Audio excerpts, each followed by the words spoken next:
Hello and welcome to Rampant Red Devils episode 4 on the Free Kick podcast YouTube channel.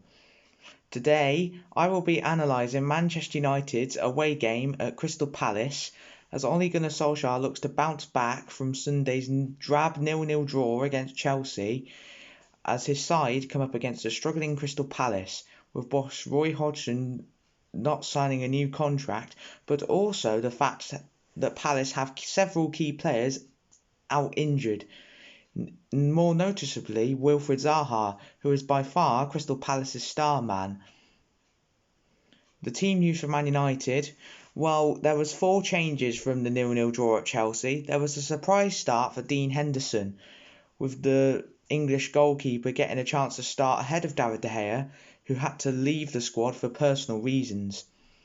Also coming back into the side was Eric Bailly in place of Victor Lindelof. Edinson Cavani returned up front in place of Anthony Martial, and Mason Greenwood was also given a start ahead of Dan James, with key players more noticeably being rested for Sunday's big game against Manchester City. Let's see how the first half went. So for the first half, it was quite obvious that Crystal Palace were sitting back deep, as they were very reluctant to push men forward due to Man United's threat on the counter-attack. But the fact that Dan James wasn't on the pitch meant that there wasn't that much pace. I mean, you've got Rashford and Greenwood who can run at speed, but they aren't quite as rapid as what Dan James is. But from what I saw in the first half, it was one of the most boring I've seen United play this season. The build-up was slow. Crystal Palace seemed to dominate the first 15-20 minutes. I mean, the build-up was slow, our passes were sloppy. There was just no cohesion. The midfield was too slow, making forward passes. Bruno Fernandes again looked a different figure to the one that started off the season so well. There were a couple of chances. I mean, Matic had a shot that was deflected by James McCarthy, and Vicente Gaeta had to pull off a remarkable save. And then Wan-Bissaka put in an excellent ball into the box, and if it wasn't for Joel Ward's vital interception, then Cavani would have had a tap in. But apart from that, Crystal Palace just seemed to contain everything United was throwing at them, but then it wasn't helped that Man United were really sloppy in the midfield area. And trying to play on the counter-attack, you've got to play fast football. And United were just too slow or going backwards. Our most main threat was probably Luke Shaw down the left. He was the one that actually looked to press forward and try and put crosses into the box. Rashford had a poor game. But again, let's see how the second half went. And on the basis of the first half performance, you'd think that United would come out in the second half with a different mentality to the one that they ended the first. You'd think that the passing would be better. You'd think that they'd create more chances. You'd think that they'd break this resolute Crystal Palace team down. And unfortunately, they didn't do that.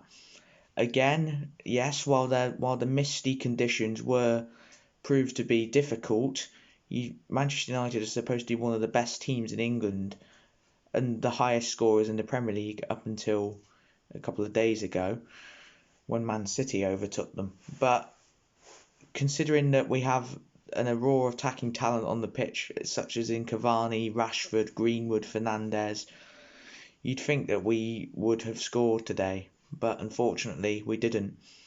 However, we did almost lose the game after Patrick Van Aanholt was played through in on goal in the 89th minute before Dean Henderson pulled off an outstanding save one-on-one to deny the Dutch left-back to keep the score at 0-0 in what should have been a 1-0 victory for Crystal Palace had Van Aanholt done better with his chance. But again, it's another 0-0 draw, the third 0-0 draw I've had to watch in a row. I don't know what's going on at Man United.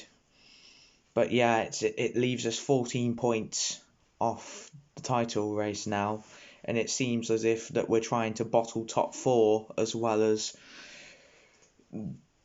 not miss out on the title. So overall, again, it was a pretty drab and horrible performance from Man United. probably even worse than the Chelsea game because we never really looked like scoring because Crystal Palace defended so resolutely well. And to me, it seems like Bruno Fernandes is becoming more tired, considering he's played virtually nearly every game since his arrival from Sporting last January. It seems to me as if teams have worked out where he's going to pop up in and around the box, know that he's going to try and shoot from distance, and we just seem to be lacking ideas in the final third. I mean, it's also the fact that the midfield of Matic and Fred doesn't work. When you've got two slow CDMs and you wanted to play counter-attacking football, it's never going to work. We generally miss Paul Pogba in the midfield because even though he has his moments where he doesn't play very well, he's always that player that knows how to pick out a pass to unlock defences, and we desperately need him back from injury. Again, I can't blame Cavani because he is a better forward than Martial, in my opinion, but he's just lacking service. Rashford somehow stays on the pitch every game when he has an absolute shocker. When you've got the likes of Diallo who are looking to impress Solskjaer left on the bench again, where you're looking. And one thing that bugged me as well during that game was it took until the 73rd minute for Ole Gunnar Solskjaer to make his first change.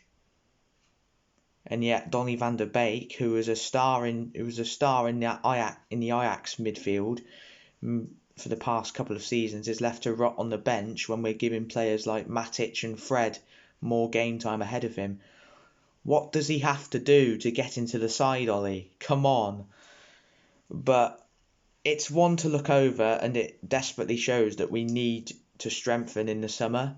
Attacking wise, we need an out-and-out centre forward and a right winger that know how to create chances, because we just rely on Bruno too much and teams are beginning to figure it out.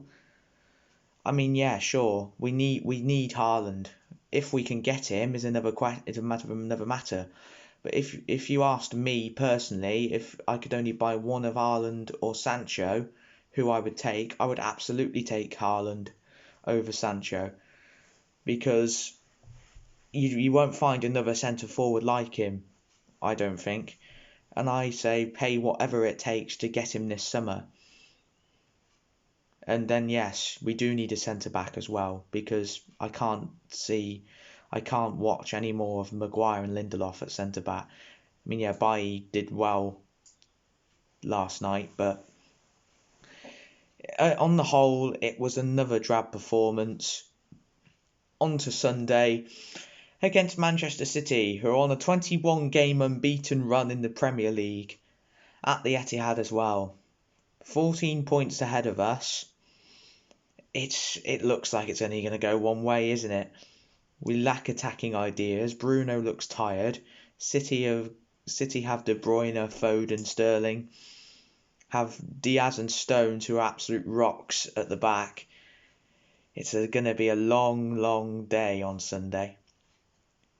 And that's my analysis done of the game.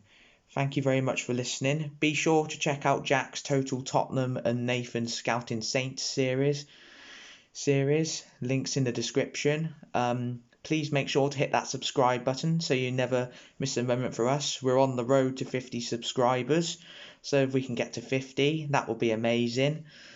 And I will be back on Monday for my analysis of the Manchester derby.